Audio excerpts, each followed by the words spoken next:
राधे राधे दोस्तों। आज की कहानी है चतुराई कि एक छोटी बच्ची किस तरह राजा से अपने पिता का कर्ज माफ करवाती है। चलिए कहानी शुरू करते हैं। एक गरीब आदमी था। एक दिन वो राजा के पास गया और बोला, महाराज, मैं आपसे कर्ज मांगने आया हूँ। कृपा कर आप मुझे 5,000 रुपए दें। मैं 5 वर्ष के अंदर आपके रुपए वापस कर दूंगा। राजा ने उसकी बात पर विश्वास कर उसे 5,000 रुपए दे दिए। 5 वर्ष बीत जाने के बाद भी जब उस व्यक्ति ने राजा के 5,000 रुपए नहीं लौटाए, तब राजा को मजबूरन उसके घर जाना पड़ा।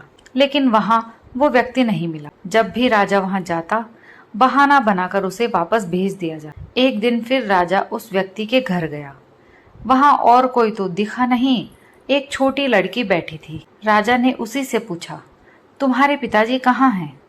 लड़की बोली, पिताजी स्वर्ग का पानी रोकने गए हैं। राजा ने फिर पूछा, तुम्हारा भाई कहाँ है?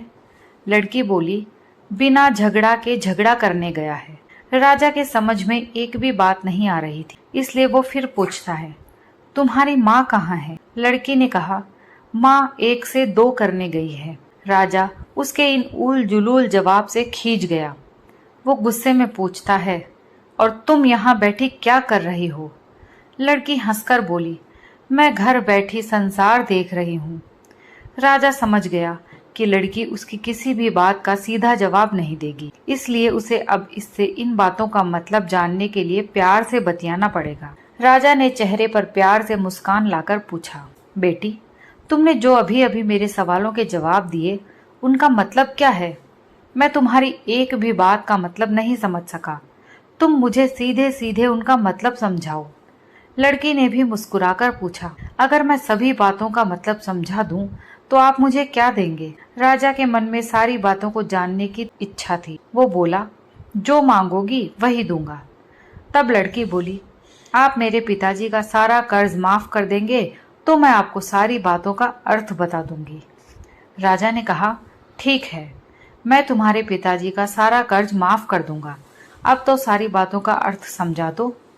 लड़की बोली, महाराज, आज मैं आपको सारी बातों का अर्थ नहीं समझा सकती। कृपा कर आप कल आए, कल मैं जरूर बता दूंगी। राजा अगले दिन फिर उसी व्यक्ति के घर गया। आज वहां सभी लोग मौजूद थे। वो आदमी, उसकी पत्नी, बेटा और उसकी बेटी भी। राजा को देखते ही लड़की ने पूछा, महाराज, आपको अपना वचन याद है ना? राजा बोला, हाँ, मुझे याद है। तुम अगर सारी बातों का अर्थ बता दो तो मैं तुम्हारे पिताजी का सारा कर्ज माफ कर दूंगा। लड़की बोली, सबसे पहले मैंने ये कहा था कि पिताजी स्वर्ग का पानी रोकने गए हैं।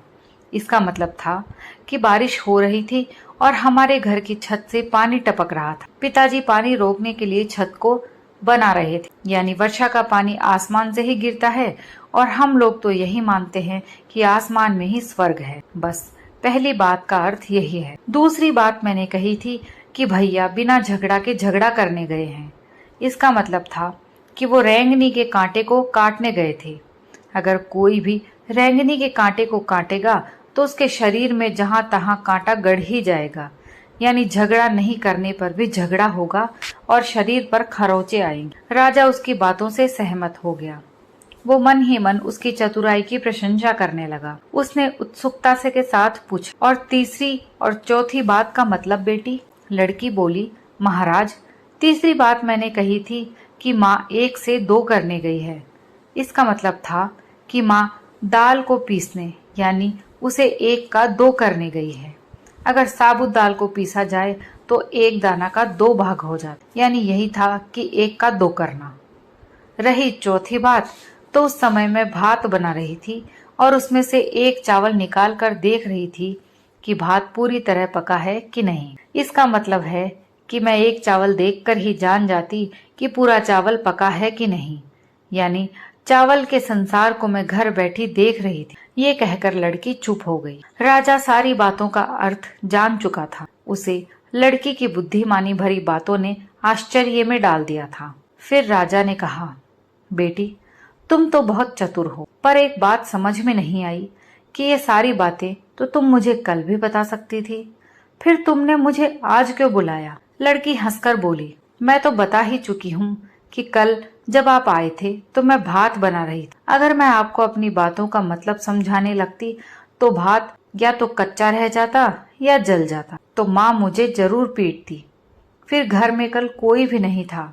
अगर मैं इनको बताती कि आपने कर्ज माफ कर दिया है तो ये मेरी बात का विश्वास नहीं करता। आज स्वयं आपके मुंह से सुनकर कि आपने कर्ज माफ कर दिया है, जहां इन्हें इसका विश्वास हो जाएगा वहीं खुशी भी होगी। राजा लड़की की बात सुनकर बहुत ही प्रसन्न हो। उसने अपने गले से मोतियों की माला निकाल उसे देते हुए कहा, बेटी ये लो अपनी चतुराई का पुरस्कार। तुम्हारे पिताजी का कर्ज तो मैं माफ कर ही चुका हूँ। अब तुम्हें या तुम्हारे घर वालों को मुझसे बहाना नहीं बनाना पड़ेगा। अब तुम लोग निश्चिंत होकर रहो। अगर फिर कभी किसी चीज की जरूरत हो तो बेझिझक होकर मुझसे कह। इतना कहकर राजा लड़की को आशीर्वाद देकर चला गया। लड़की के परिवार वालों ने उसे खुशी से गले लगा लिया। दोस्तों, ये कहानी यहीं समाप्त होती है। आपको कहानी पसंद आई हो तो प्लीज लाइक और शेयर कीजिए, और अगर आप मेरे चैनल पर पहली बार आए हैं तो प्लीज चैनल को सब्सक्राइब कर लीजिए।